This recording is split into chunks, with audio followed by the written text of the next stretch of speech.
Welcome back.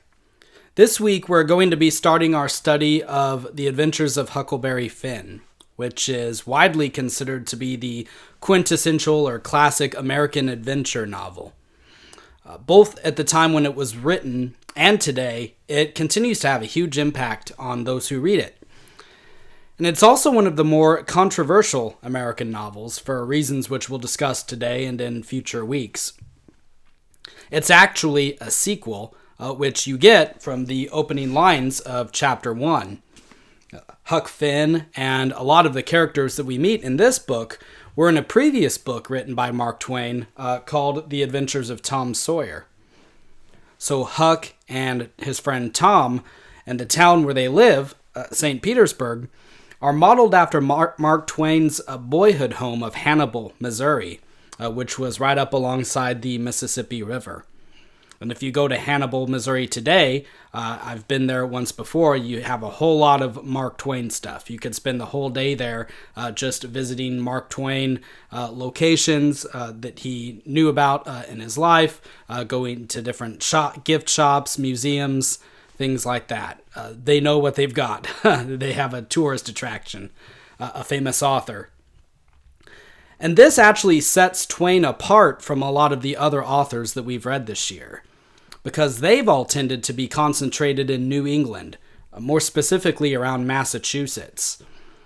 Twain is living and writing out on the western frontier, which gives his work a different feel than that of someone like Emerson or Hawthorne. Another thing that distinguishes him from these writers is that he grew up basically dirt poor and had to make his own way in the world. He did a variety of different jobs all throughout his life just to make ends meet. So he was a printer's apprentice for a long time. He was a steamboat pilot, a gold miner. He was an inventor, kind of a failed inventor, actually. And of course, he was a writer. And he's seen as a personification of this idea of the American dream. As someone who, sure, he was a bit wild, he was a bit crude, but who pulled himself up by his own bootstraps and literally made a name for himself. I say literally made a name for himself because Mark Twain isn't his real name. It's his public persona. He was born Samuel Langhorne Clemens in 1835. Throughout his writing career, he tried on a number of different pseudonyms as pen names, and he eventually settled on the name Mark Twain. And that was a call that riverboat pilots would make as they navigated the Mississippi River. It was a measurement of how shallow the river ahead of the steamboat was. So Mark Twain meant 2 fathoms of water ahead, safe enough for the steamboat to continue on its course. So Samuel Clemens crafted a name that would associate him with this uniquely American industry of rivermen. And that even further cemented his reputation as a writer for the working man, sort of a blue-collar worker. Not like the university-educated New England circle of writers. Though, of course, even this story has a little bit of controversy to it. While Mark Twain himself put out that he got the name from the rivermen, others say that he picked it up out west from his frequent visits to the saloons. He'd walk in and tell the bartender to Mark Twain, that is, put me down for 2, because he was such a frequent drinker there. So these conflicting stories illustrate what I find to be most fascinating about the man, which is that he has this sort of dual personality. There's the public image, carefully crafted, and also there's the sort of mischievous private persona, the bad boy, one might say. In terms of the public image, there probably had never been an author up until his day who marketed his own person and his own name as much as he did. At least not in America. Charles Dickens was doing something very similar over in Britain around the same time. But Mark Twain put his name on everything, the equivalent of our modern-day merchandising. His face was on scrapbooks, postage stamps, hair care products, you name it. He put a label on it saying, yeah, it's the Mark Twain version of whatever product somebody was trying to sell. And later in his life, after his wife had passed, he adopted his signature all-white suit as well, which made him even more iconic. Everybody in the late 1800s probably knew Mark Twain's picture, even if they didn't know it was him. They'd probably seen it in passing in the store somewhere or on a poster. He was everywhere. And he made use of his fame and of his income to invest in new machines. He was very interested in science and in technology. And some of the ideas were good and some not so much. And this eventually led to his having to declare bankruptcy because he'd invested in too many failed inventions. And to work his way out of the debt, he decided to do public lecture tours throughout the country, talking about his work, maybe reading some of his shorter stories. And this was successful, and so after he had toured the country, he ended up touring Europe as well. He traveled all around the world. And I'm sure that he usually ended up lecturing to full houses wherever he went. Even over in Europe, he had become famous as this sort of eccentric American, probably best known for his more humorous writings. A lot of his stories are based on his experiences living in the American West, where he went, as I mentioned before, to prospect for gold during the time period roughly of the American Civil War. He had initially enlisted into a local unit of the Confederate Army when the war started with some of his friends, but they only stayed together for about 2 weeks or so until they heard word that Union troops were approaching. And then the whole group disbanded pretty quickly, and Mark Twain headed out for Nevada. Their unit had never seen any action. They spent most of their time retreating. And it doesn't really seem as if any of them were all that interested in the Confederate cause. They were just looking for something to do.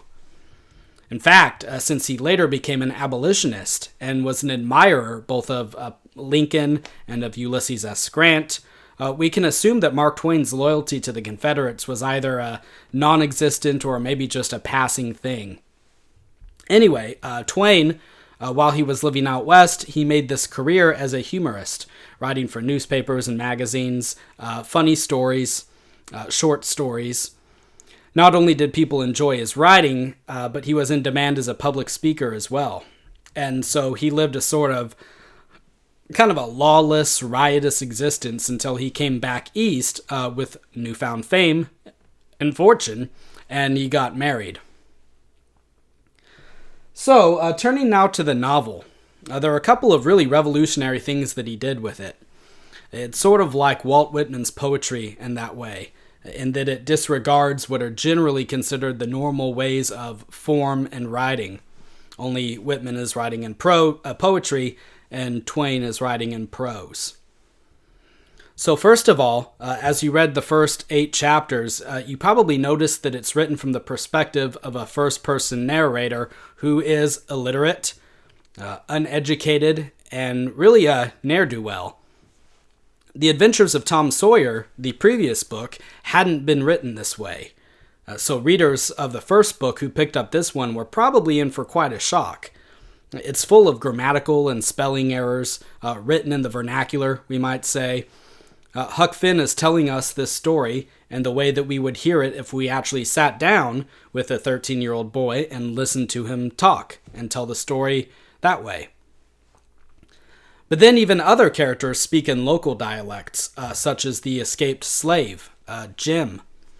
And all of this contributes to the authenticity of the story, and it helps to immerse us into the world of the Old South, but it can also make the story kind of a difficult read.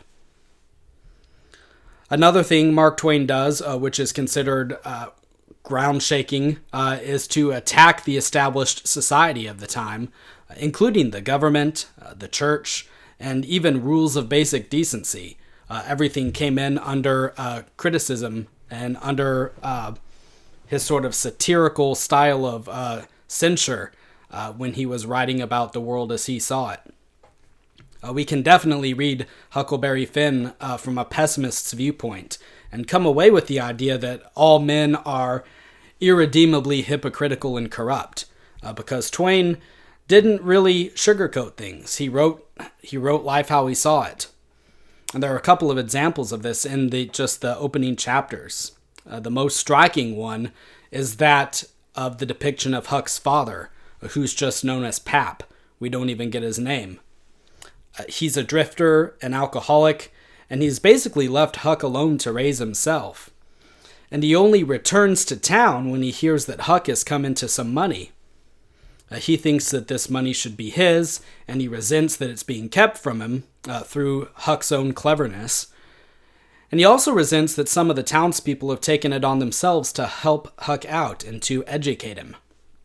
We see just how low and pathetic he is when he becomes violently angry that Huck can read, and he vows to sort of beat the literacy out of him.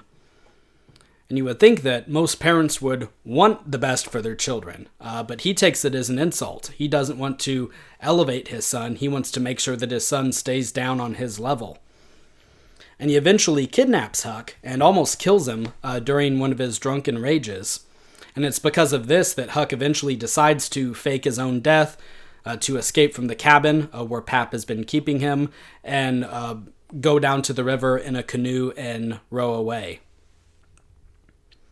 Now, aside from Pap's outright drunkenness, we see religious hypocrisy on display in characters like Miss Watson, who is Jim's slave mistress. Miss Watson and her sister, the widow, who is another character who has taken Huck in to try to raise him before Pap returned. They're both religious, and they both show a concern for Huck's welfare. But where the widow tries to instill good morals and scripture and a sense of God's goodness into Huck, her sister immediately undoes any good influence she might have had by the way that she acts. The widow talks about heaven and about grace, but Miss Watson talks about hell and about how wicked Huck is always being. And Huck walks away with the impression that if Miss Watson is going to go to heaven, he definitely doesn't want to go there. But then at other times he speculates that the two sisters must really be worshiping two separate gods, because their ideas about him are so different from each other. He hears the widow talking about God and it seems like one person, and then Miss Watson talking about God and he thinks this is an entirely different God that you're praying to. And Miss Watson, she has this sort of harsh influence, but she's also not very reliable or trustworthy either. So she's told Jim that she wouldn't sell him. But when a slave trader from New Orleans offers her $800 for him, which is a good chunk of change back in the day, she changes her mind, despite her sister, the widow, telling her that it's not the right thing to do. And so Jim overhears this, and this is what determines him to run away. But we can see that through the example that Miss Watson is setting, she's demonstrating to Huck that Christians can be just as mean and just as corrupt as his father, Pap, is.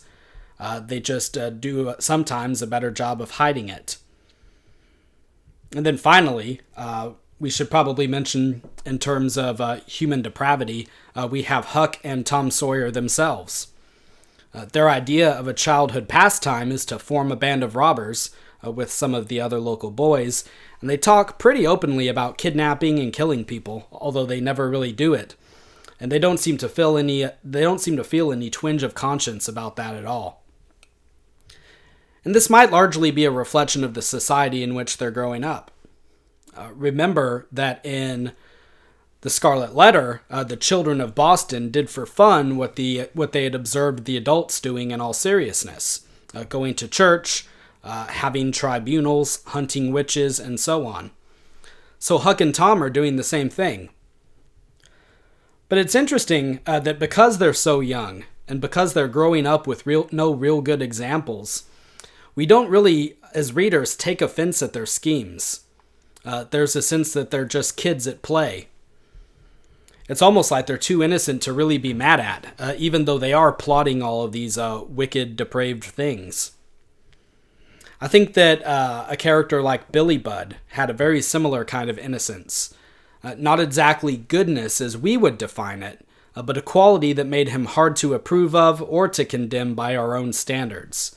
Huck and Tom are sort of in a similar case as that. In fact, it's actually this innocence that counterbalances the darkness of the novel.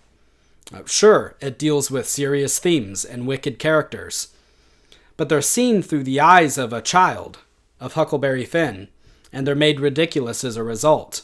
The novel is funny, and that's probably another thing to keep in mind as you're reading it. Sometimes you're meant to be laughing along with what's happening. If somebody or something seems ridiculous, that's the impression Twain is trying to give you there. We can laugh at Huck's twisted sense of right and wrong, because we remember being kids ourselves, and we can trust that he might grow out of it eventually. But yeah, sometimes the things that adults do, and the things that adults believe, do seem strange and rather ridiculous to kids, and Mark Twain captures that sense of the ridiculous quite well.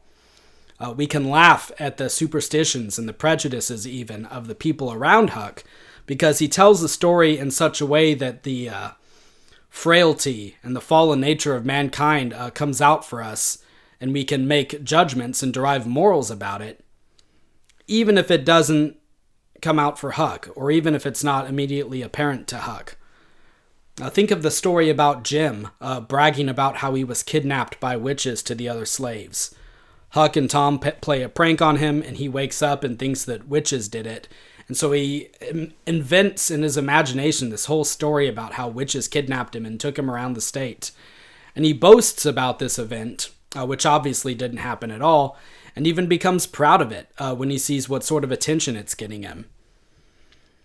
And this is something that someone we know might have done, right? Spin a yarn or a tall tale and get a chip on our shoulder because of it. But of course, it's a silly thing to do. So, the first 8 chapters of the novel set up the main plot. Huck and Jim have both run away from St. Petersburg and are on the Mississippi River. And for next week, read the next 8 chapters, chapters 9 to 16, and we'll take it from there. Thanks.